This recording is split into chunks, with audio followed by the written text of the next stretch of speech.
Hello guys! Welcome ulit sa vlog natin. At sa video ito meron tayong gagawin. Paliliguan natin itong si Ranger Sports 4x4. Kung napapansin nyo, ito yung gulong na pinalit natin. Ang sukat pala nito is 265/65R18.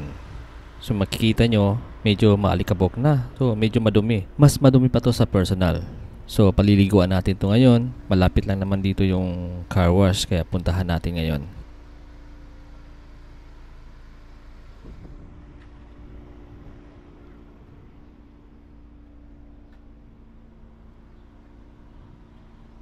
So magpapa-car wash tayo.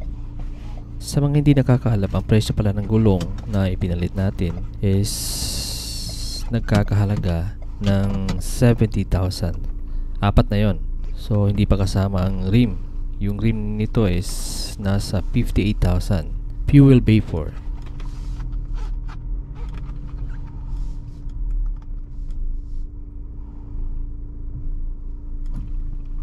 So yan lang, malapit lang tayo dito sa subdivision patungo sa car wash para maging malinis naman. Tsaka maglalagay tayo ng garnish kasi para walang alikabok pag lagay natin.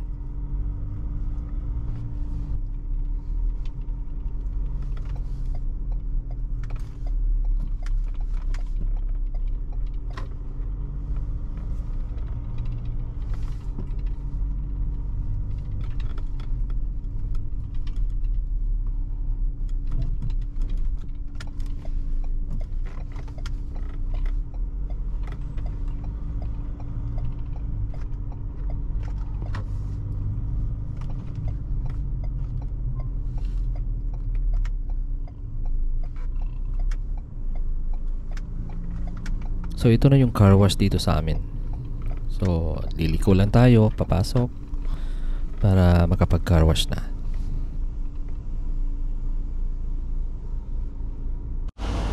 Ayan, sinisimula ng paliguan ng ating Ford Ranger.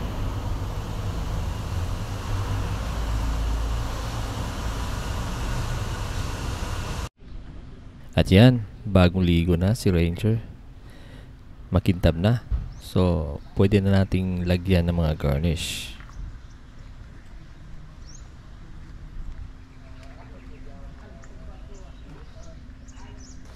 Ito yung galing sa Lazada na order ko. Kung bubuksan natin, and then makikita natin yung mga garnish na ilalagay natin.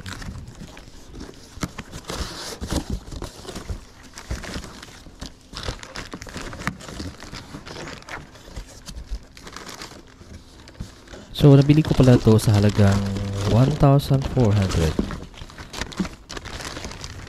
Kukuha tayo ng rugby. Kailangan ng rugby para mas maging madikit. Although may adhesive na, pero sabi nila, lalagyan daw ng rugby para mas makapit.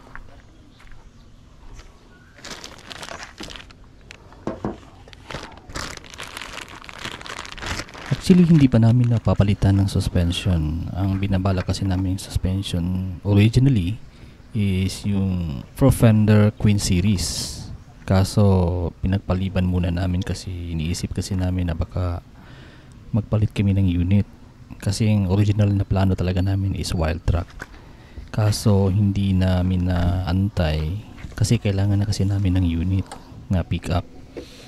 So, ngayon, medyo nabitin kasi kami kasi itong Ranger 4x4 Sport ay walang 360 camera at yung iba pang mga features ng top of the line na Wildtrak. So iniisip namin baka magpalit kami soon, pero hindi pa sure. Pero don't get me wrong, napakaganda pa rin ng Ford Ranger Sports 4x4 at swabing-swabe talaga yung transmission.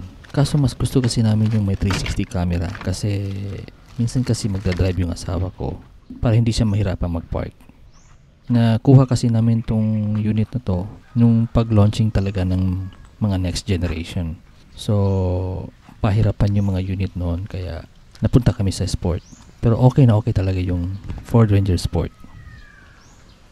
At yan, tapos na ang ating paglagay ng garnish. At mas pumugi yung unit natin.